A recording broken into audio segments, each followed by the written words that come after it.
Bienvenidas y bienvenidos a Otra Trama. ¿Cómo les va? ¿Cómo están ustedes?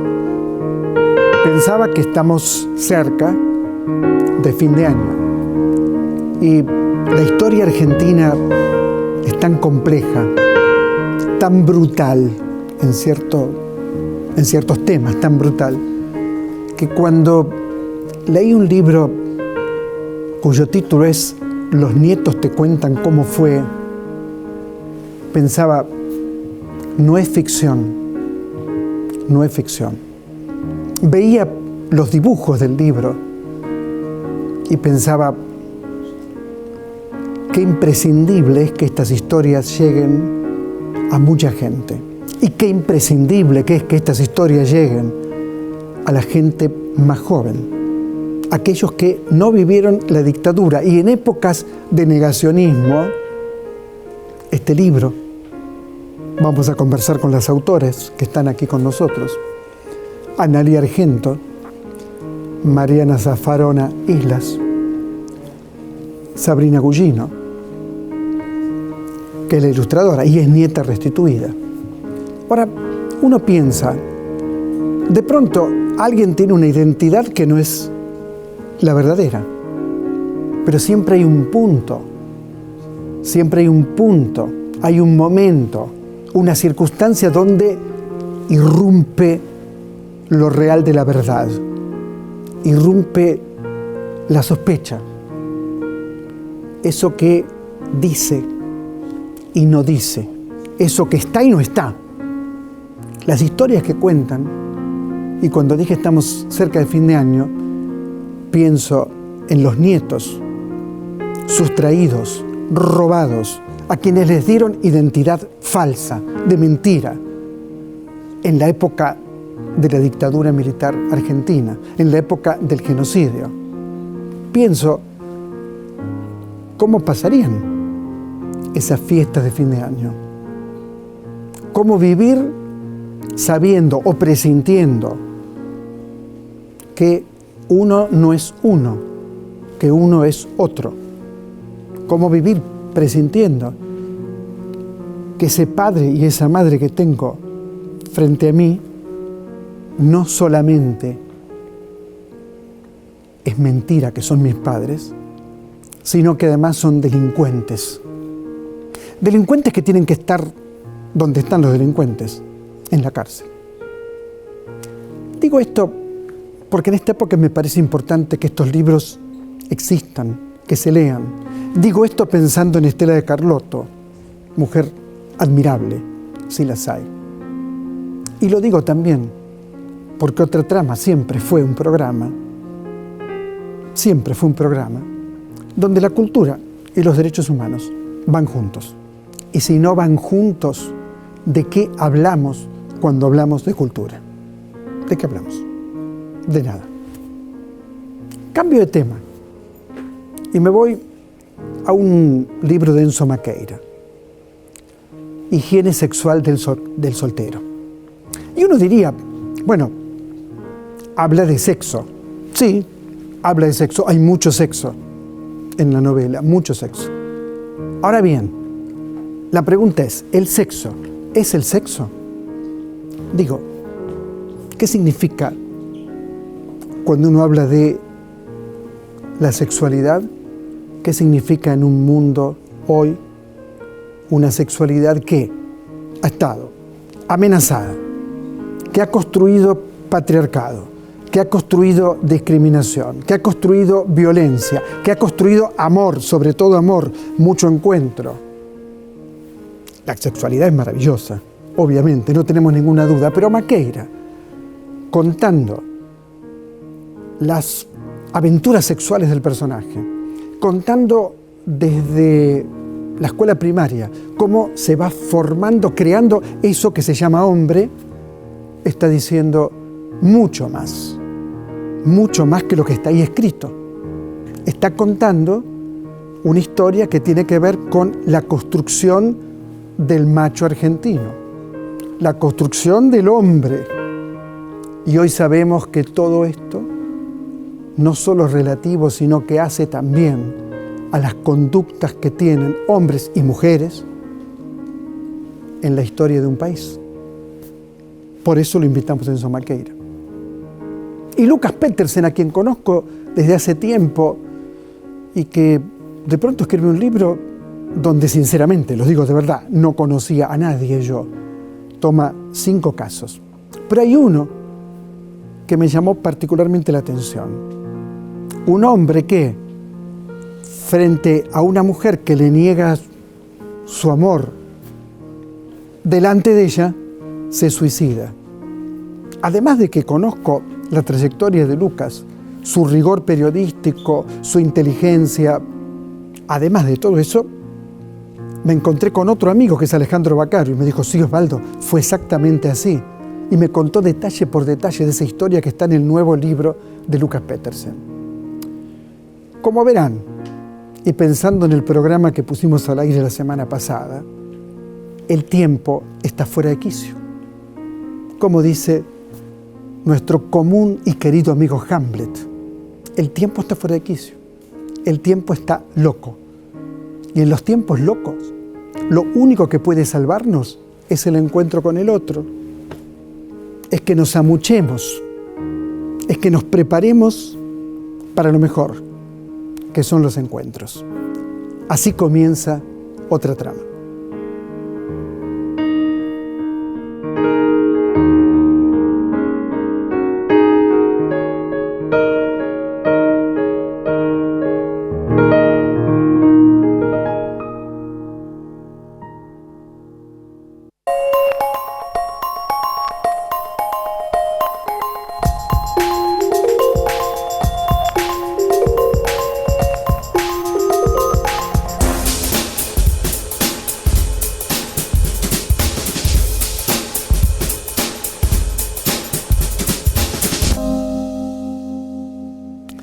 Maestro Enzo Maqueira, hablemos de esta higiene sexual del soltero. Me llamó la atención que esto proviene de un manual retrógrado de otra época. Contame esa historia. Así es. Viene de un manual de 1910, escrito por Ciro Bayo, que era un poeta, bohemio, aventurero, que viajaba mucho, español, que entre otras cosas viajó a Cuba cuando tenía 18 años con una compañía de actores, que estuvo en Argentina, tenía el proyecto de recorrer América Latina a caballo desde Argentina y llegar hasta Chicago a la Exposición Mundial.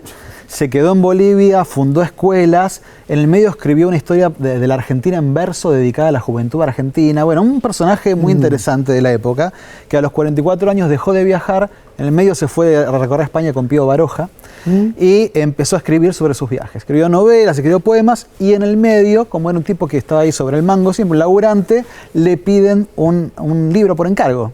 Y le piden que escriba, evidentemente como era un tipo muy viajado, supondrían que tenía mucha experiencia, este libro se llama Higiene Sexual del Soltero, que era un manual de sexología para hombres solteros, donde se pregunta, el primer capítulo es, ¿debe o no el soltero llegar casto hasta el matrimonio? ¿No? Esa es su primera pregunta. ¿Qué pregunta? Claro. ¿Qué pregunta? El segundo capítulo es Las amigas del soltero, y te explica, no sé qué.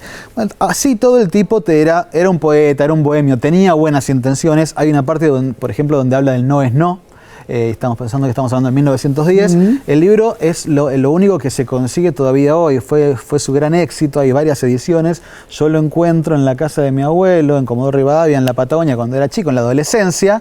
Veo un libro que estaba forrado en blanco, lo abro, higiene sexual, listo. Listo, a leerlo como sea, claro. Para mí era la porno y era la ESI, ¿no? Eran las dos cosas. Claro. Y lo leía a escondidas. Y bueno, me quedó resonando toda la vida. Cuando llegó el momento de escribir una novela que yo quería escribir, que acompañara al estilo de Stoner, ¿te acordás de Stoner, esta novela de John Williams, que acompaña la vida de un hombre? Bueno, yo tenía ganas de escribir eso, un relato de largo aliento que acompañara la vida de un hombre, pero alrededor de la idea de cómo se construye la masculinidad, cómo este personaje Junior se va peleando con esos mandamientos de masculinidad, esos mandatos de masculinidad, y cómo también va atravesando las diferentes etapas históricas. Bueno, arranca en la escuela primaria el libro. Arranca en el jardín. En el jardín, exactamente. Después la escuela primaria. Entra en el jardín y lo primero que le pasa, él viene de la libertad total con su madre en su casa, y lo primero que hacen es ponerle una corbatita azul que lo acogota, ¿no? Y ahí arranca todo.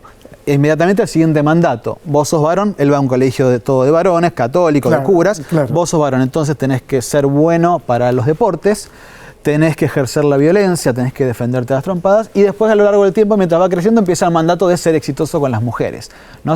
Es como la trilogía de lo que nos exigen a los varones. Ahora, fíjate vos que no es exitoso. Me acuerdo de Maya, un personaje. Me acuerdo de Sony, son los dos personajes femeninos más importantes, ¿no? Sí, la primera novia y la última pareja. Claro, la primera, su nivel de celos es absolutamente delirante. Y la segunda propone una contemporaneidad con una libertad que uno se podría preguntar si es verdaderamente libertad. ¿Qué pensás vos?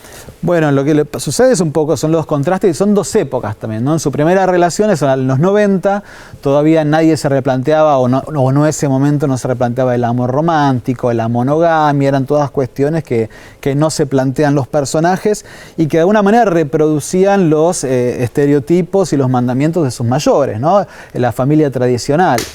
Él la pasa muy mal, Junior, con eso.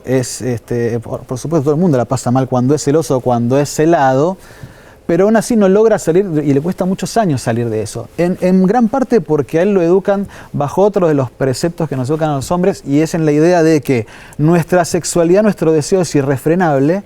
Y en cambio a las mujeres les dicen que no, que tienen que reprimir su deseo y su sexualidad. Bueno, en esa tensión, a nosotros nos dicen, vos tenés que ir a estar con todas, y a ellas le dicen, vos tenés que estar con poco. Bueno, en esa tensión está el comienzo del gran problema que tenemos. Vos fíjate, ¿no? cómo se construye, entre comillas, un hombre y cómo se construye, entre comillas, una mujer. Es decir, cómo hay un mandato que está presionando para que actúes de una manera u de otra. Totalmente contradictorio. Claro, además es un laburo fuerte, ¿no? Ser hombre con esas premisas. Tal cual, porque aparte se habla de la palabra conquistar, por ejemplo, no tenés que conquistar a la mujer, tenés que convencerla. Y en el libro se va viendo cómo también él aprende a mentir, a engañar. Otro de los mandatos de la masculinidad es que no podemos expresar nuestras emociones. Los hombres no podemos, nos dicen los hombres no lloran, ¿no? Que no lloren los hombres significa los hombres no pueden mostrarse frágiles, no pueden mostrarse débiles, no pueden mostrar tristeza. Es rápidamente entre no poder mostrarlo y no poder darte cuenta de que lo tenés, no hay mucha diferencia, ¿no? Porque primero lo podés mostrar y después lo reprimís, y una vez que lo reprimiste ya ni siquiera podés entenderlo. Entonces él atraviesa primeras relaciones tóxicas, siempre con este problema que es, le gusta a una mujer, pero la mujer que le gusta la ve como la Virgen María, ¿no? Como la virginal, la posible madre en reemplazo de su madre, y las mujeres con las cuales tiene buen sexo, con esas no puede tener pareja, ¿no? Bueno, esto está muy presente en algunos tangos. A mí me fascina el tango, pero me acuerdo que Jorge Luis Borges, en algún texto de él, dice que el hombre que piensa más de 5 minutos en una mujer es marica. Bueno. De acuerdo, por supuesto, palabras que yo no comparto lo más mínimo, tampoco Borges las comparte. Es la ideología del guapo. Tal cual. El guapo. Y el tema de la madre. La madre es una santa. Se vuelve a la madre. Y se busca la madre, cuando se busca una pareja, se busca la madre, en realidad. Yo me encontraba con un guapo, medio en joda, le preguntaría, pero ¿cómo pensás que tu mamá te hizo?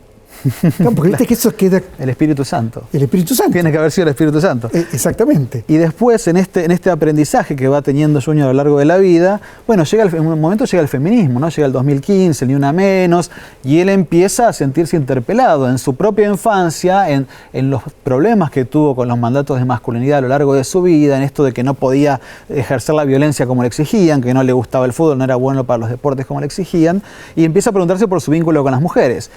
Y se va de estas relaciones tóxicas a la relación que vos decías con Sony, su última pareja. Fíjate qué interesante. Ahí hay dos visiones de mundo. La visión, pensando en Freud, suponete, ¿no? Trataba a mujeres con mucha represión sexual. ¿Sí? Hoy el imperativo es gozar. Y ese imperativo de gozar lleva al no límite. Y el no límite lleva una enorme angustia. Sí. Porque no me vas a contar que Sony, estoy hablando de la novela del amigo, que Sony es feliz. Me parece que hay como un mandamiento actual de disfrutar, ¿no? Te dicen, tenés que disfrutar, tenés que gozar, tenés que pasarla bien. Gozar tiene más que ver con la pulsión de muerte. Sí. Porque cuando hay droga, pero no lo digo de un punto de vista moralista, para nada, esto lejos de mí, sino que toda esta idea de que soy joven toda la vida, súper macho, inmortal, tengo todo el tiempo del mundo para hacer lo que quiera, lo que provoca es angustia. Tal cual. Y no provoca placer. Y vacío existencial. Y vacío. Y esto está muy bien en tu novela. El mandamiento de estar con muchas mujeres que nos inoculan a todos los hombres y que muchos con el tiempo, igual que Junior. A Junior en un momento el padre le dice, cuando Junior está enamorado de su primera novia, le dice, sos un pollerudo, lo que decías vos recién, sos un pollerudo, ¿cómo vas a pensar más de 5 minutos en la misma mujer? Claro. Andá, tenés que estar con todas.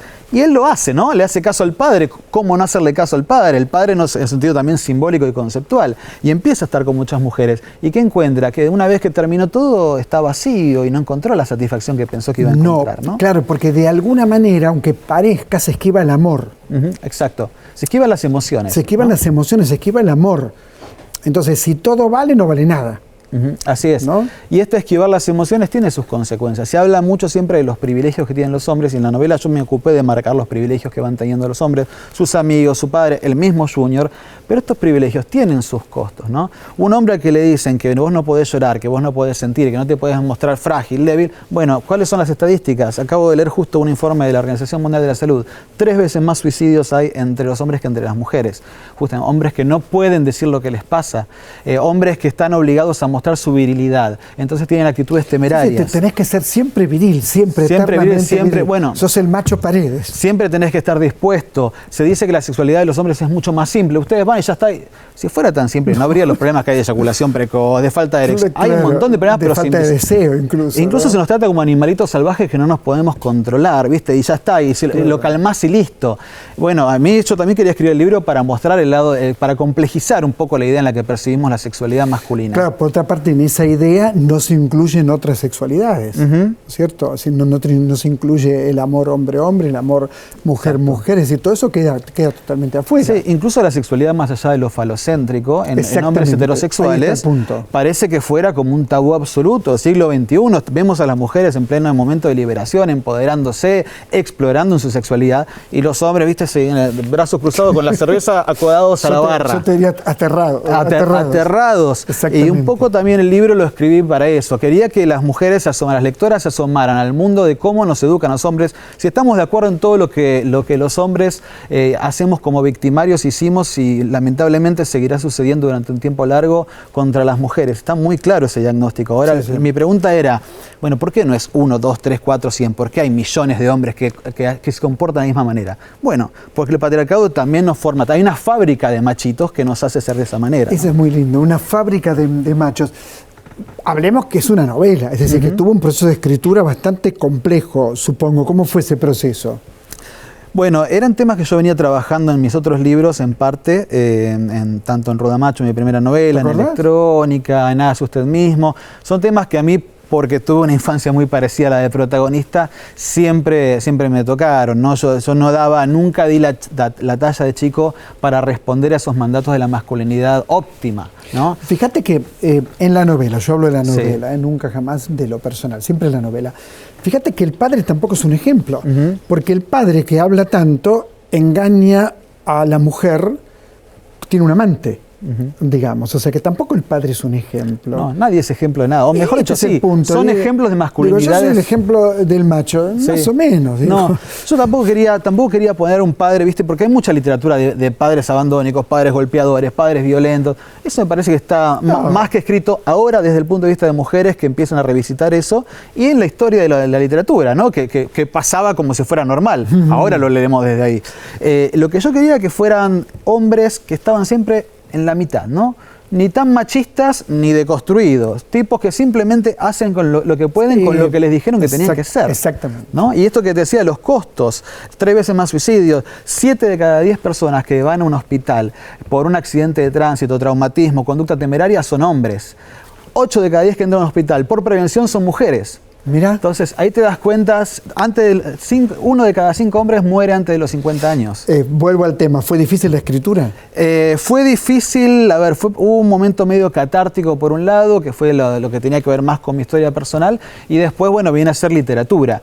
Claro. Y haciendo literatura, lo que fue difícil es estar muy al tanto y tener muy en cuenta de lo que yo quería contar, 40 años en la vida de un personaje, una temática que decías vos antes, ¿no? La sexualidad como paradigma, la sexualidad como forma de organizar la sociedad, nuestros vínculos, era mucho, entonces tenía que decidir, para que no se me hiciera una novela de 1000 páginas, tiene 290, qué dejaba afuera y qué deja adentro. Por lo general, en las cuestiones históricas, por lo menos, puse algunos puntitos, ¿no?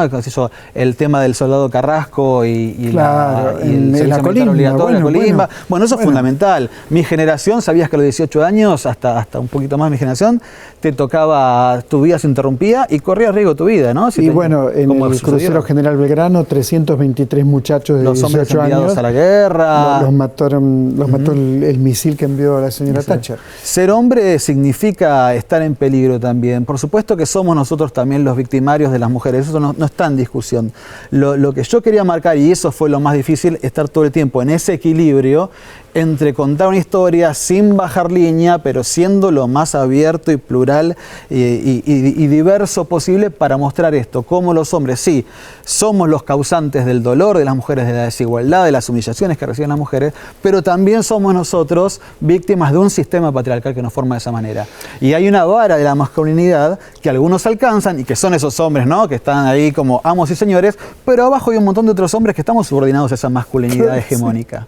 Y ese es Junior, ¿no? Un tipo subordinado a esa masculinidad. Maestro Enzo Maqueira, higiene sexual de solteros, muchas gracias. Muchas gracias. Encontrate con la novela, lee la novela, disfrutala, polemiza, marcala, llévatela al bar de la esquina.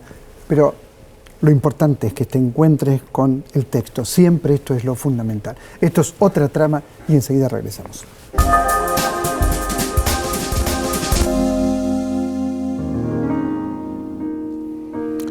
Con el piano de fondo de Luz Nobili Frenkel, pienso en Silvina Ocampo.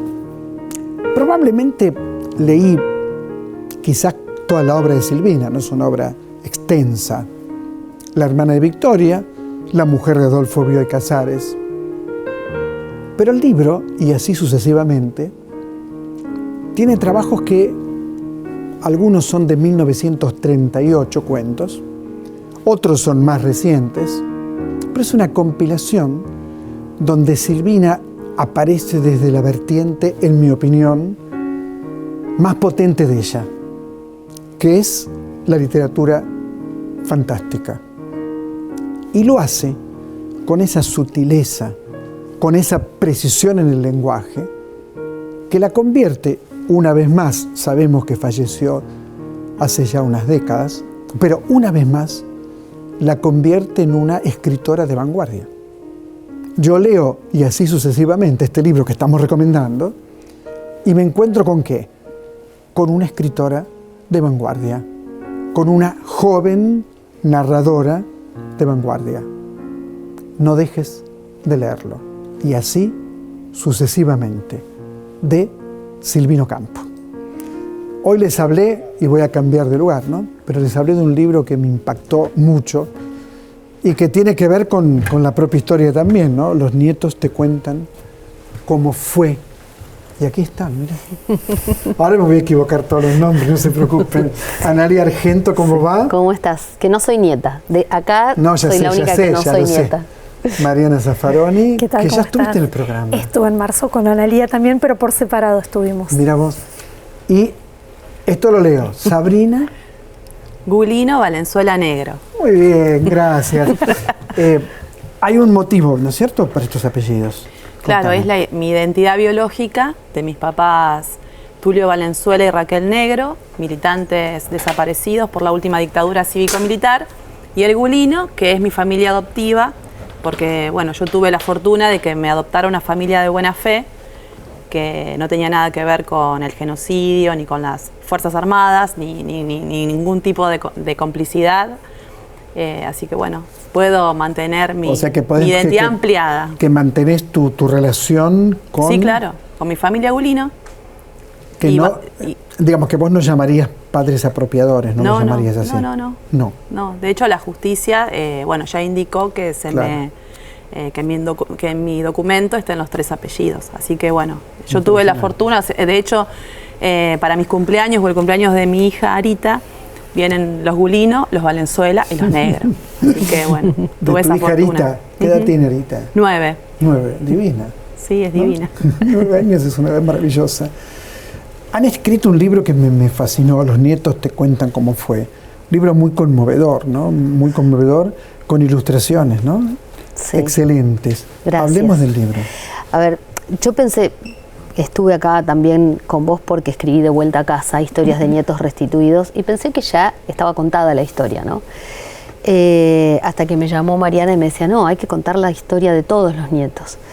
Y en el transcurso del año nos dimos cuenta que había que contarlas para todos. El libro está orientado a los jóvenes, pero yo creo que es para todo público, porque es muy amable de leer y sobre todo por el aporte maravilloso de Sabrina.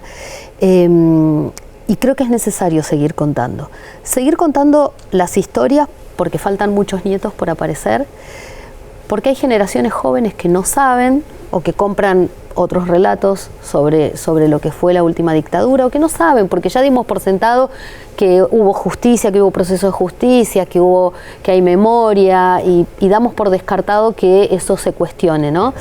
Y después, porque todas las historias son diversas, ¿no? Por ejemplo, yo la entrevisté a Sabrina, en cambio Mariana escribió en primera persona. A Sabrina la sacaron del hospital de pediatría de Paraná, la historia es privado. Increíble, es increíble. ¿Y por qué es adoptada ella? Porque los que la apropiaron en realidad serían militares que la sacan de ahí y la dejan en un orfanato. Y dejan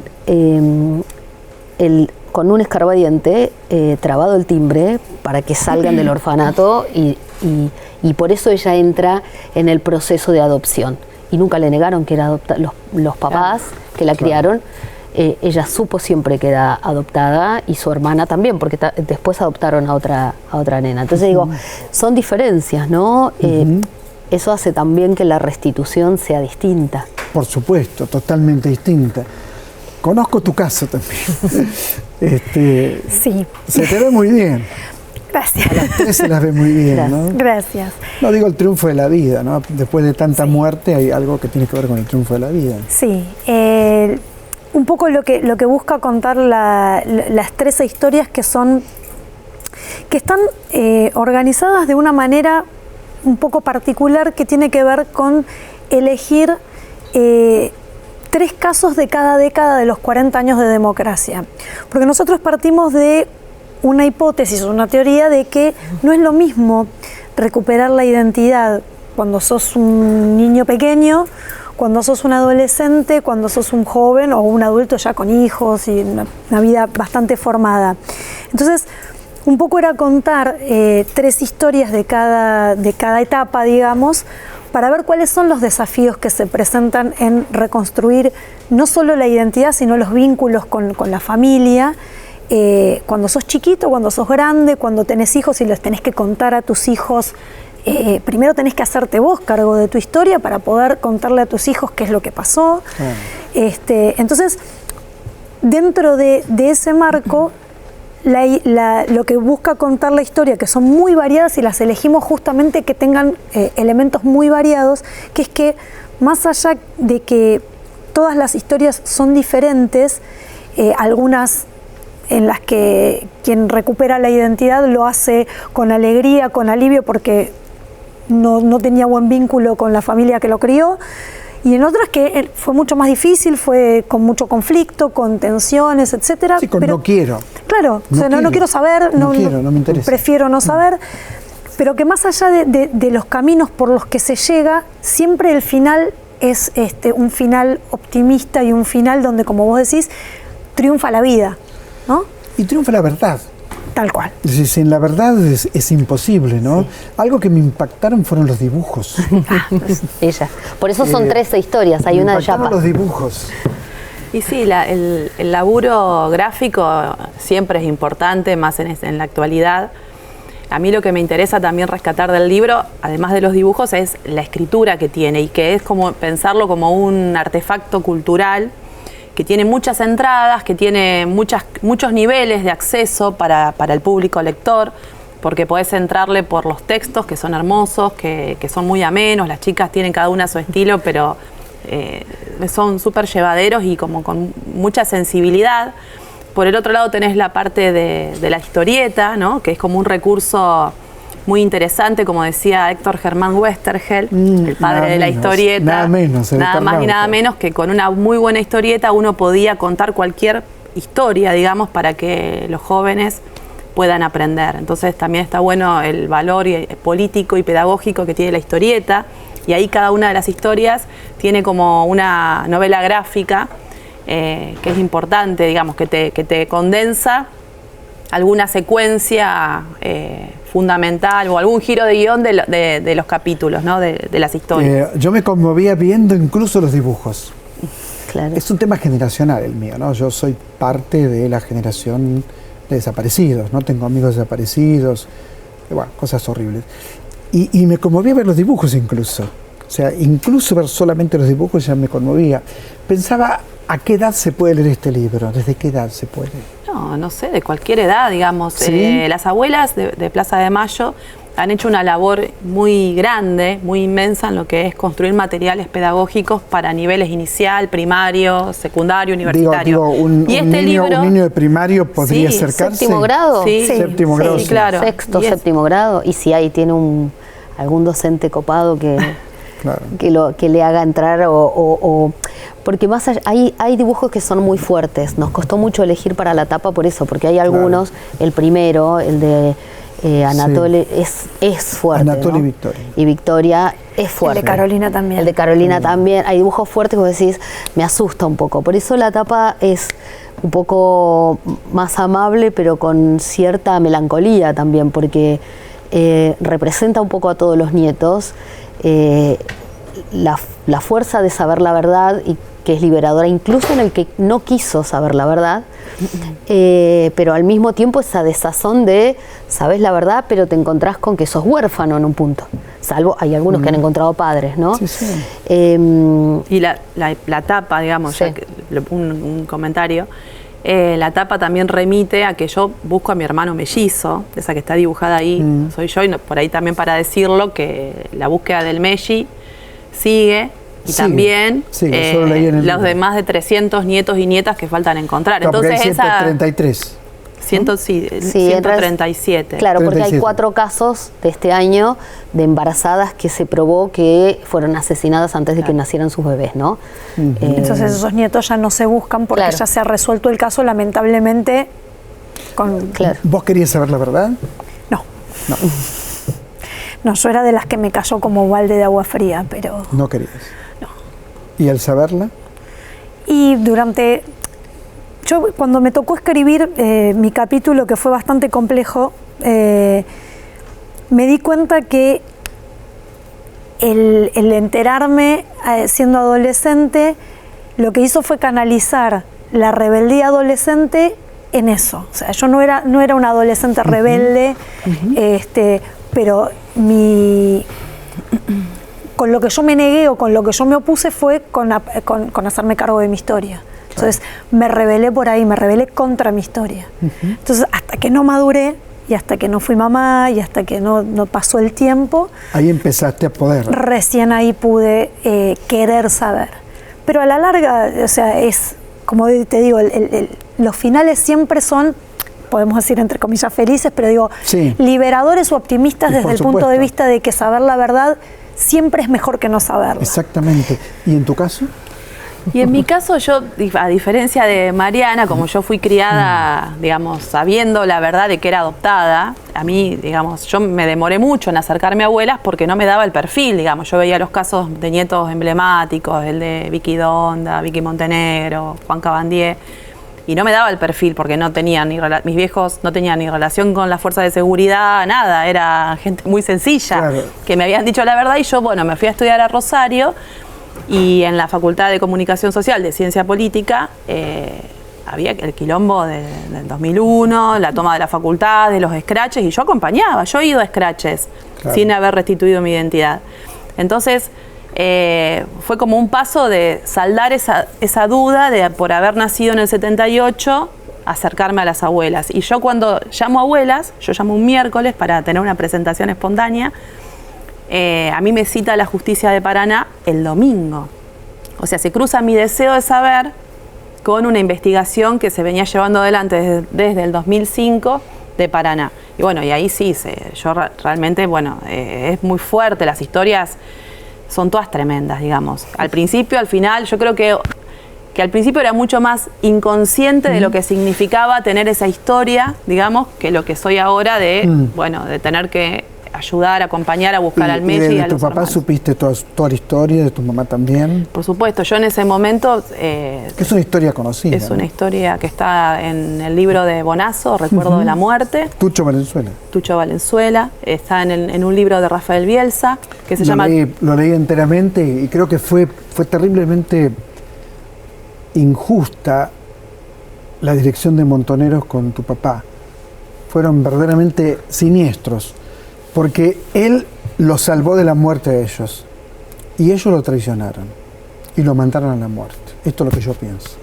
Sí, también, sí, bueno, es parte de la Él lo historia, salvó, digamos, él ¿no? lo salvó de la muerte. Él le salvó la vida a Firmenich y a toda la conducción en Cuba. Sí.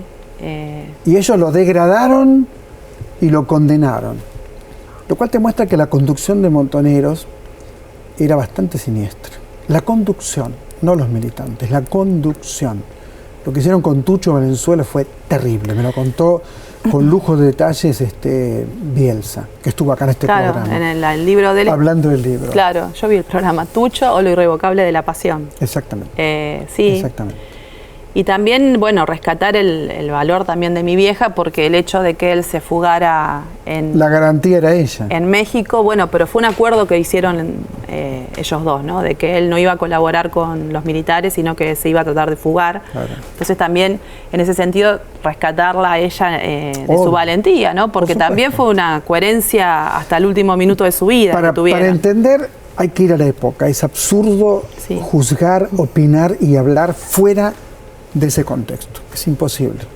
Sí, es muy... Imposible. Por eso es importante el libro, porque el libro te acerca desde un presente, porque los nietos que fueron víctimas del genocidio estamos vivos, hay 300 nietos y nietas que hay que encontrar, entonces es como desde el relato de los sobrevivientes y de los que son los desaparecidos con vida, desde donde se puede ir abordando la historia reciente, ¿no? Porque hoy con las redes sociales y la hiperinformación queda lejos de esa historia, pero yo creo que el libro tiene esa potencia, ¿no? Lo tiene sin duda, es Constanza Brunet, ¿no? La editora. Sí. Qué fuerza, qué coraje que viene con esa editorial. Sí, Constanza, porque la responsable, así como ella no, como Mariana no quiso en un primer momento conocer la verdad, ella es la gran impulsora de este libro, que después se fue encadenando mágicamente, ¿no? Mariana, porque vos. ella es la que me llamó a mí, y como ella me hizo el desafío y yo me sentí interpelada, se lo redoblé y le dije, lo hacemos juntas. Bien. Y Constanza nos dijo, pero para adolescentes. Arranquemos con un libro para adolescentes. Claro. Y entonces después un día nos dijo, si es para adolescentes, y ahora hay mucha novela gráfica, vos lo sabés muy bien, Claro. sumemos a una ilustradora. Pero, y ahí voy a hablar yo de ellas, porque viste que hay cierta humildad, por acá hablan más del libro que de lo que hace cada una de ellas dos. Más allá de que las dos son nietas de abuelas de Plaza de Mayo y son hijas de desaparecidos, son grandes profesionales, porque profesionalmente es una gran ilustradora Sabrina, y vos sabés que no hay tantas mujeres ilustradoras, y además tiene la sensibilidad de conocer los casos.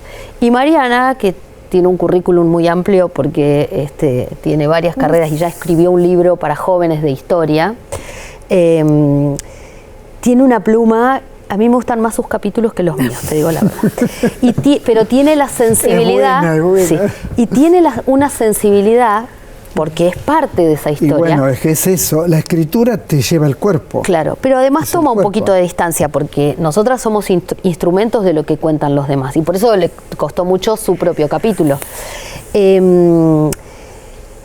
A mí me parece que el libro se volvió muy necesario, que es un objeto lindo, como dice Sabrina, necesario.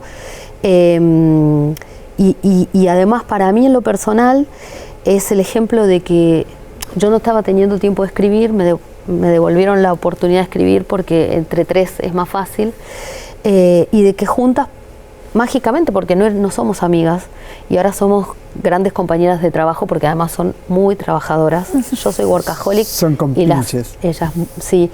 Pero hay una sensibilidad que nos une, que es querer contar.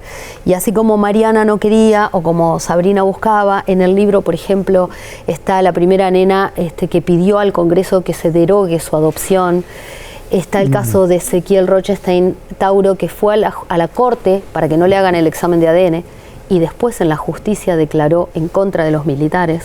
Mira. Pablo Casariego Tato, que lo fugaron sus apropiadores a Paraguay, y que sin embargo un día él decidió hacerse el examen de ADN, y no solo eso, sino que hoy ayuda a buscar a otros. Ayuda. Claro. Y hay testimonios que no han dado en muchas oportunidades o en ninguna oportunidad testimonio. Por eso me parece que tiene como... es la suma de varias cosas que hacen que el libro te haya gustado a vos. Impresionante. ¿Tenés hijos? 3. Uno 3. Está ahí acompañándome. Uno está ahí. Buenísimo. ¿Vos tenés una? Una. Bueno. No, y eso también lo que dice Ana. O sea, triunfó la vida, ¿vieron? Tal cual. Yo tengo mellizas, así que quiero que le ayudemos a buscar a su mellizo. Sí, eso desde que nos vimos la primera vez. Pero tienen que estar juntos los mellizos. Sí, yo leí que falta, ¿no? Falta claro. uno. No, pensaba en la cuarta generación, que es el público objetivo al que está escrito el libro, al que está dirigido el libro, que también son los bisnietos de las abuelas, que también tienen su identidad cambiada, ¿no? Claro, y hasta que no encontremos al último de todos los nietos, la identidad de todo nuestro pueblo. Muy bien. Claro, es un delito que se sigue cometiendo, porque el que está apropiado y no sabe la verdad, sigue siendo víctima. Exactamente. Mucho se dice de los 70, los bebés robados son las víctimas más pequeñas, no son culpables de nada. O sea... Bueno, es una nota que me cuesta, muchas gracias, muchas gracias. Cuando te digan que la dictadura existió, unos excesos, ¿por qué no se van un poco a la mierda? ¿No? Digo, un exceso robar bebés, eso es un exceso. En fin, esto es otra trama, ya volvemos.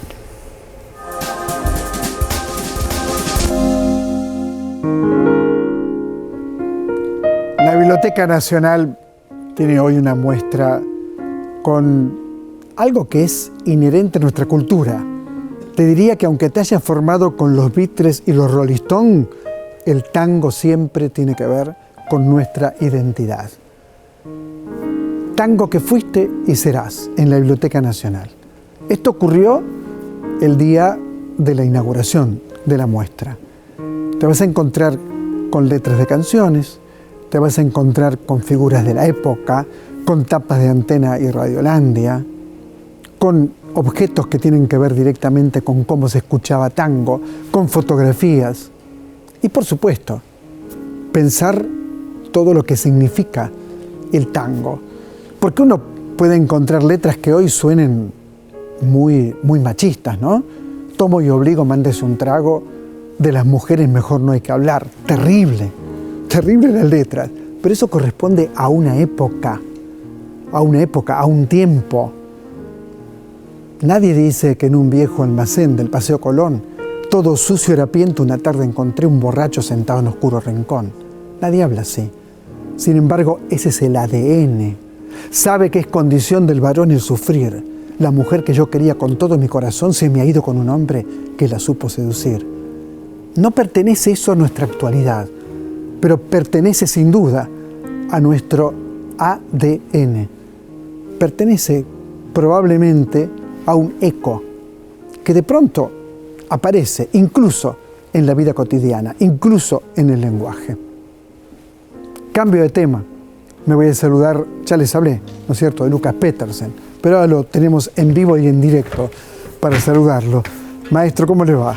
¿Cómo andás, Osvaldo? Me acuerdo de tu libro sobre el traductor del Ulises. El traductor del Ulises, Salas Subirats, sí. Que el hombre sabía poco inglés y se metió a traducir el Ulises.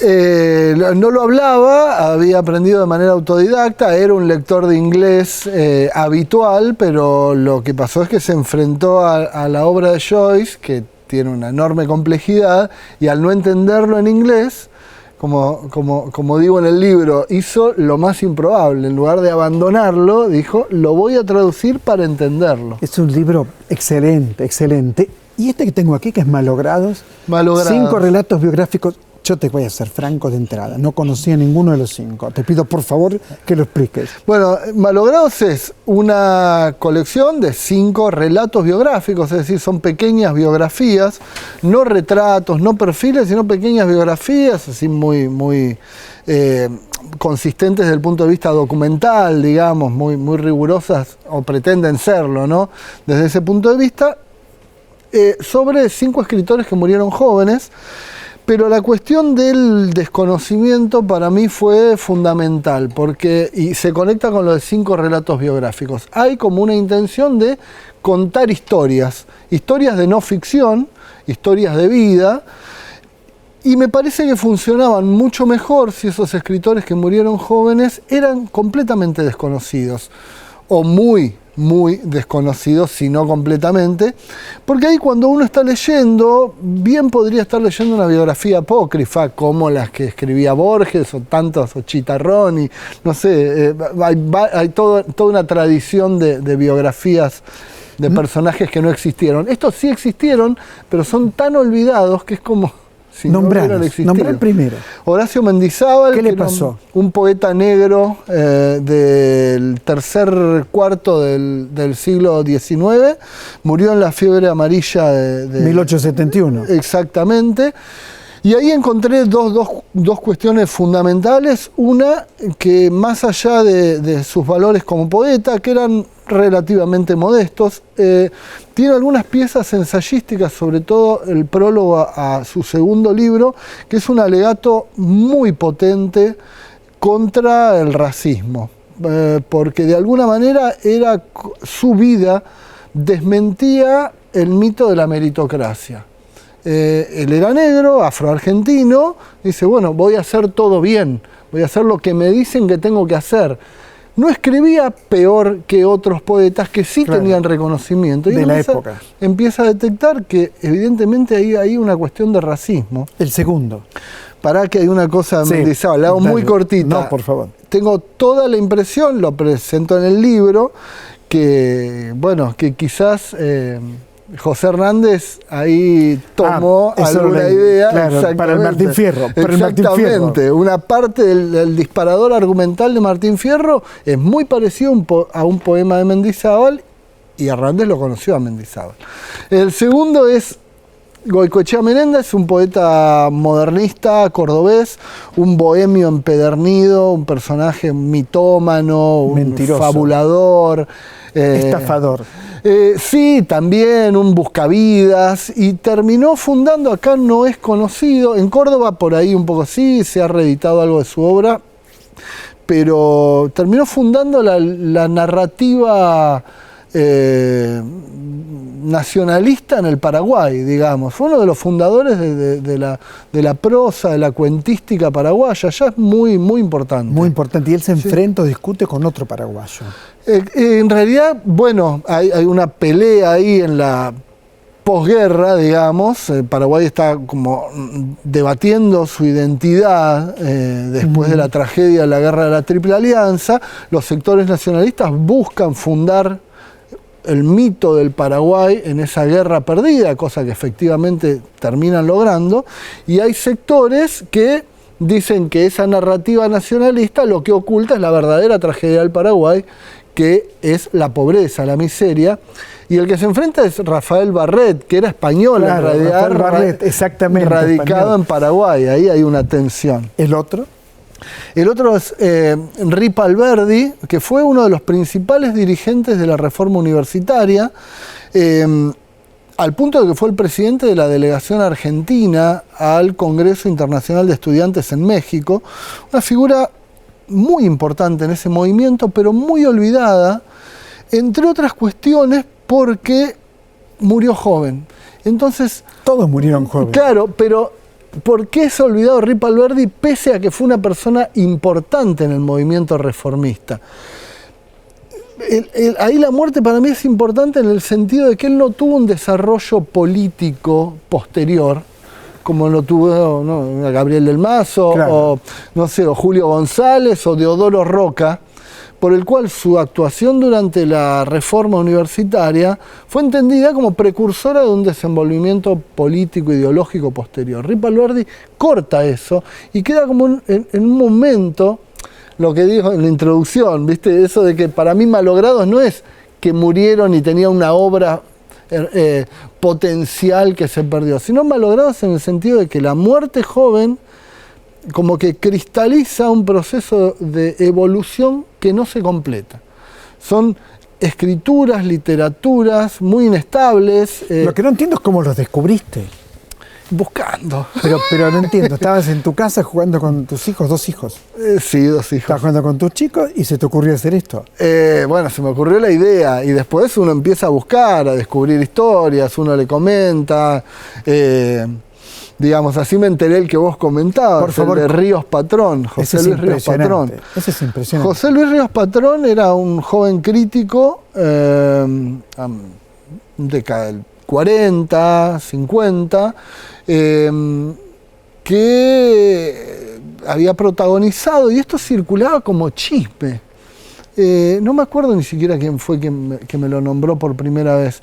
Un hecho muy vil, que fue, como decía, se suicidó delante de María Esther Vázquez. María Esther Vázquez, la escritora, la conocimos. Despechado. Además, me contaron que estaba Armani también. Habíamos sido, Horacio Armani exacto, estaba, que era la pareja de María todavía Esther. no eran pareja, por lo menos formales, pero Ríos Patrón Ríos Patrón había sido novio de María Esther Vázquez, se habían separado, yo llegué a hablar con María Esther a través de un amigo en común, obviamente, que establecí un puente porque... ¿Y te corroboró la historia? Sí, me contó detalles, digamos, algunos detalles, como esa frase final que está ahí contada en el libro. La frase final de Ríos Patrón fue: no te voy a molestar más. Un poco extremo. Una vileza absoluta, una canallada.